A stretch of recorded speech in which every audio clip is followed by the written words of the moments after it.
नमस्कार दोस्तों, मैं शैलेंद्र कुमार त्रिपाठी, राष्ट्रीय अध्यक्ष नवयुग मानव उत्थान संगठन।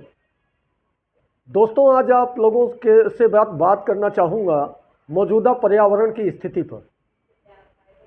इस समय पूरा दिल्ली एनसीआर गैस चैम्बर में तब्दील हो चुका है, जिसमें आपका दिल्ली, गुड़गांव, गाजियाबाद, नोएडा, फरीदाबाद, सारे दिल्ली एनसीआर के शहर शामिल हैं। दोस्तों, अपने देश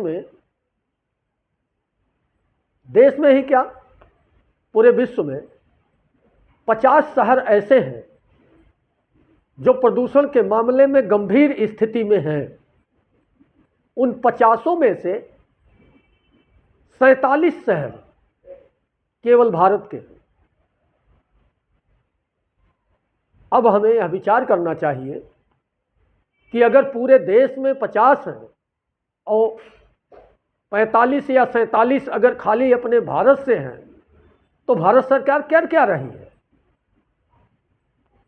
आज हमारे बच्चे, हमारा परिवार जो किसान मजदूर गरीब के घर से आते हैं, वह लोग अपने बाल बच्चों को शहरों में पेट पर्दा चलाने के लिए भेजते हैं। 12,000, 14,000, 15,000 या 18,000 रुपये पर वह 12-12 घंटे नौकरी करके अपने परिवार का जीवन यापन करते हैं। उनको इतने पैसे मिलते हैं कि जिससे अपना पेट पर्दा चला सके और परिवार को रोटी खिला सके। अब गंभीर मुद्दा यह उठता है कि इस प्रदूषण की वजह से फेफड़े की बीमारी, हार्ट अटैक या और गंभीर बीमारियों से ग्रसित होने वाले परिवारों का इलाज कैसे होगा, जबकि अस्पतालों में खुली लूट चल रही है। सरकारी व्यवस्थाएं काम करना बंद कर चुकी हैं। किसी भी अस्पताल में चले जाओ तो सरकारी व्यवस्था बिल्कुल दयनीय है और प्राइवेट अस्पतालों में खुली लूट चल रही है, जिसमें अगर एक बार घुस जाओ तो शायद परिवार के गहने, जेवर, जमीन सब कुछ बिक जाए। इस स्थिति में है। कैसे चलाया जाएगा, परिवार कैसे चलेगा, समझ में नहीं है। सरकार केवल सवाल करने पे कहती है कि पिछली सरकार में भी ऐसा ही था। अरे बदमाशों, जाहिलों, राजनीतिक भिखारियों, तुम लोगों से सवाल है कि अगर पिछली सरकार ने गलत किया तो गलत का परिणाम उसको मिला, वो सत्ता से बाहर गया। तुम लोग जाति के नाम पर, धर्म के नाम पर, क्षेत्र के नाम पर, घुसपैठियों के नाम पर वोट लेते हो। वोट लेकर गुंडे बन जाते हो, फिर इसी जनता को पुलिस से पिटवाते हो, इसी जनता पे फर्जी मुकदमे लगा करके अपने हक मांगने वालों को जेल भेजते हो।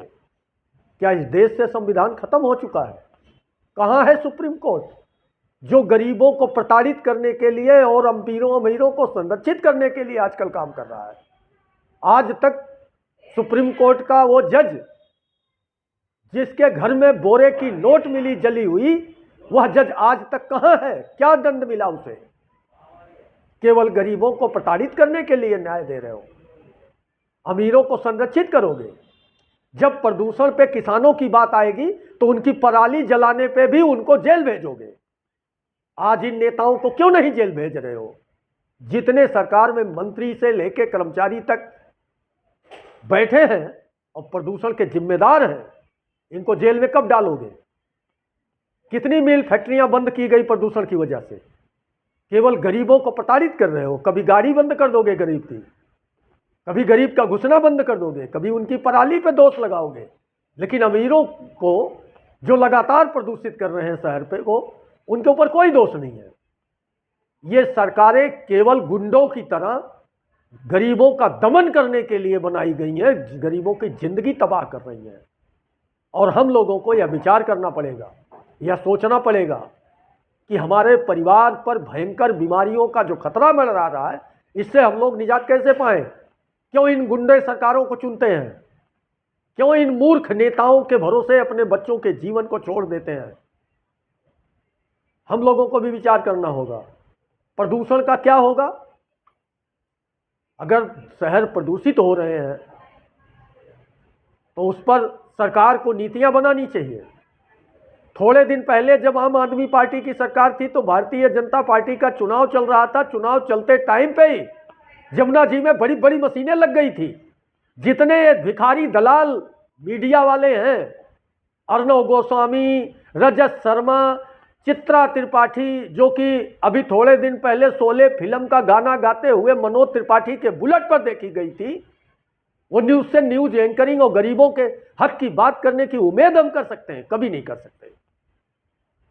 अमन चोपड़ा, दीपक चौरसिया, जो शराब पीकर भी न्यूज चैनल के शोरूम में आ जाते हैं, ऐसे लोगों से हम उम्मीद कर सकते हैं कि हमारे गरीबों के हक की बात करेंगे? कभी नहीं करेंगे। हम लोगों को अपनी लड़ाई खुद लड़नी पड़ेगी। ये वादा कुछ करेंगे, वादा करेंगे कि जहां झुग्गी वहीं मकान दे देंगे, और जब सरकार में आएंगे तो जहां झुग्गी वहीं मैदान बना देंगे। गरीबों का मर जाए कोई दिक्कत नहीं है। अगर मौत या बीमारियों से ग्रसित इन नेताओं के बच्चे होते तो शायद अब तक कोई न कोई मजबूत कानून बन चुका होता। लेकिन इस देश में जितने भी नेता हैं, जितने बड़े अधिकारी हैं, जितने भी जज हैं, जितने भी बड़े पैसे कमाने वाले हैं, इन लोगों के बाल बच्चे सब विदेशों में सेटल हैं। इनको इस देश से कोई मतलब नहीं है। इस देश को गर्त में डाल रहे हैं। सभी लोग समझो और अपने परिवार के लिए, अपने जीवन बचाने के लिए, अपने बाल बच्चों के लिए विचार करो। मानवता बचनी चाहिए। दिल्ली में हिंदू भी हैं, मुस्लिम भी हैं, सिख भी हैं, ईसाई भी हैं। ये प्रदूषण जाति और धर्म देख के नहीं, मानवता के लिए खतरा है। मानव जीवन बचाइए, मानवता बचाइए। सभी भाइयों को विचार करना चाहिए। जय माता।